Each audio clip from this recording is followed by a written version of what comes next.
So in this video of conditional formatting with formulas, we are going to solve 4 practical scenarios. We are going to highlight rows with green color where our sales is greater than 5,000. Then in our second scenario, we are going to highlight customers who have not bought anything from the company in the last 90 days. We are going to highlight them with red colors. Then we are going to identify students or candidates who have Python as their primary or secondary skills. So we are recruiting for a position where the candidate should have Python as his primary or secondary skill. So we are going to highlight those rows with green color.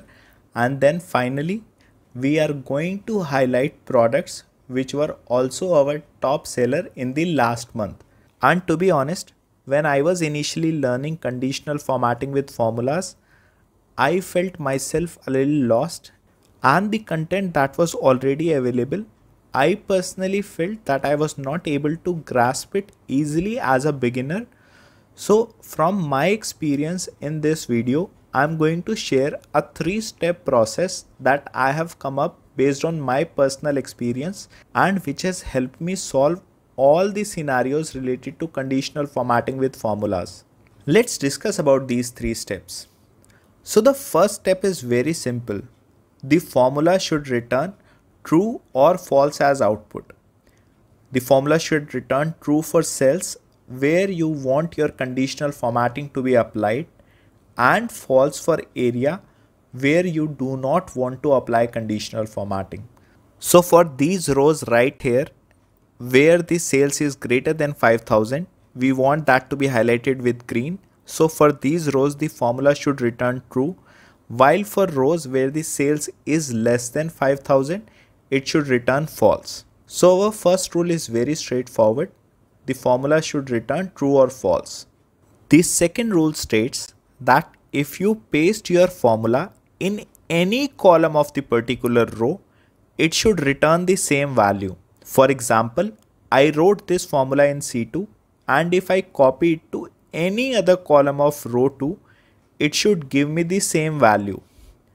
To achieve this, or to use any formulas effectively, you should understand the concept of absolute, relative, and mixed referencing. If you are not comfortable with the concept, pause this video, watch that video first.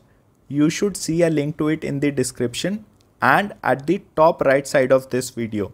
After watching that video, come back to this one. You will be able to relate to the entire concept much more easily. Okay, so we have discussed 2 rules. The formula should return true or false, and if you paste that formula in any column of a particular row, it should return the same value. Let's move to the third one.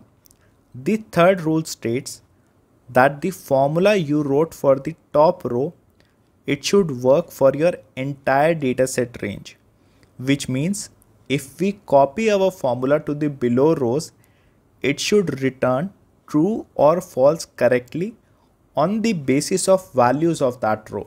There is a good chance that you may have a feeling that this itself is sounding tricky, these 3 rules, but I assure you, when we solve these 4 scenarios and by the time we end this video, you will get really comfortable using conditional formatting with formulas. I guarantee that. Let's practice these rules with our first example where we have to highlight rows with sales greater than 5,000. Let's write our formula at the top row comparing its sales with 5,000. Since this value was less than 5,000, we got false. So here our first rule is met. The formula is returning true or false. Now let's talk about the second rule, which states that if we copy the formula to any other column of the same row, it should return the same value. Now here, when I copied this formula to another cell, the value changed, so our second rule is violated. And that's because when I'm copying the formula to another cell, instead of comparing B2 with 5,000, it has started comparing C2, which is not what we want. So we need to make the column B absolute. Now when I copy this formula to any other column of the same row, it is going to return the same value. Let's see that. And yes, we are getting the same value.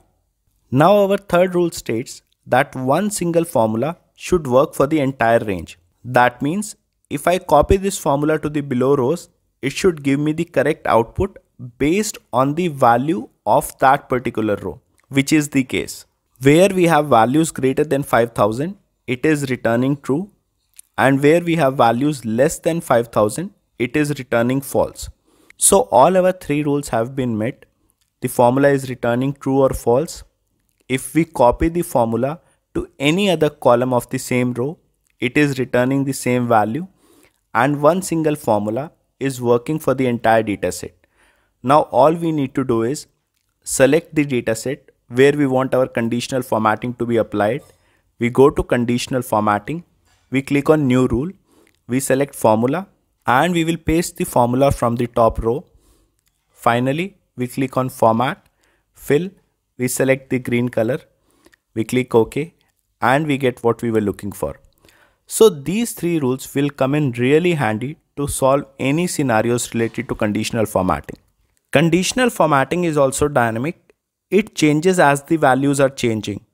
Now let's move to our second example where we have to highlight rows where the last purchase date is older than 90 days. We are going to use the today function to get the current date, and we will subtract 90 from it. Now we need to compare this value with B2, and it returns true, which means indeed the customer bought last item more than 90 days ago. Our first rule is satisfied. The formula is returning true or false. We will copy this formula to the next cell to check if it will satisfy our second rule as well. It did not because of relative referencing. So we need to make the column be fixed, and now if we copy this value to any other cell, it works seamlessly. Again, if you still have not watched the video on absolute, relative and mixed referencing, please watch that first. This will become really easy. Now moving on to our third rule. One formula should work for the entire dataset. Let's copy it down, and we can see now that it is referring the correct value to calculate true or false for that row. So now we just need to go to our top cell, we copy the formula, and now let's select the dataset. We will go to conditional formatting, we will click on new rule, select formula, let's go to fill, and we will select the color red, and we get what we were looking for. These are the customers that the company lost, and they need a dedicated strategy to win them back. Let's move on to the next scenario where we have to identify and highlight candidates with skill set as Python and designation as SSC. Now how do we identify if an employee has Python as his skill set? Well, we can use the search function in Excel to look for Python in this column value. If Python exists, the search function will return a number or the position where Python exists in this string. If Python is not part of the string, it will return hash value error. But based on our first rule, we know that the formula should return true or false. So we can pair this search function with isNumber function to return true or false. If this string exists, this function will return true, and if the string Python does not exist, it will return false. So our first rule is satisfied, but remember, we also need to make sure the designation is SSC.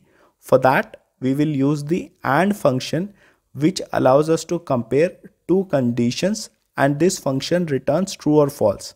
Again, remember, write a formula that returns true where you want to apply conditional formatting, and false where you do not want it to be applied, and you are good. So we compared the value of C2 as SSC in our second cell, and we got true. So our first rule is now met. For the second rule, we need to copy it to any other column, and we see relative referencing again. So we need to make these columns absolute.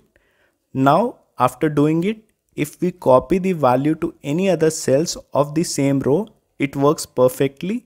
Let's move to the final rule, and let's copy this to other rows of the dataset, and our referencing has been set correctly.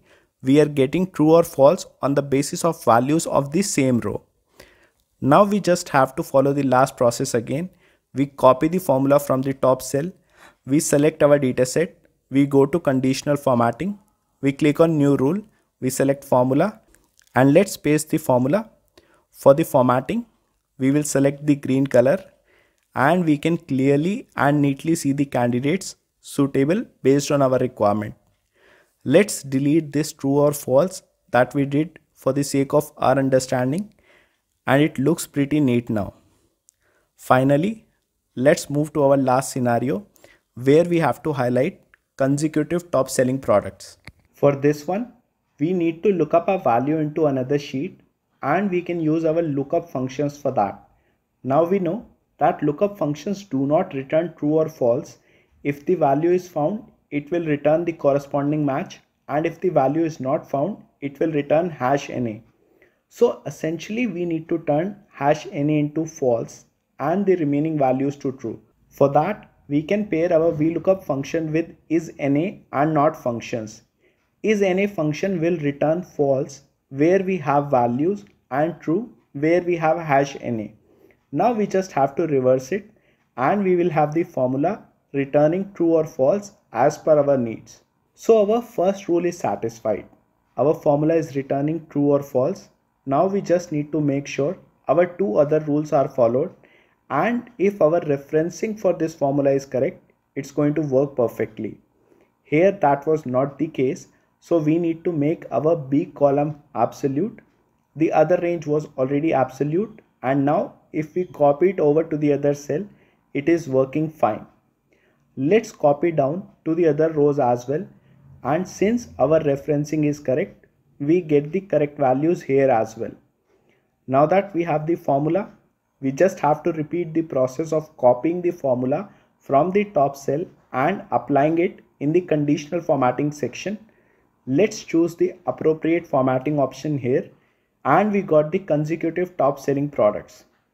So if you follow these three rules and you understand relative, mixed and absolute referencing, this should be a cakewalk, and you will have some practice scenarios waiting for you in the next video.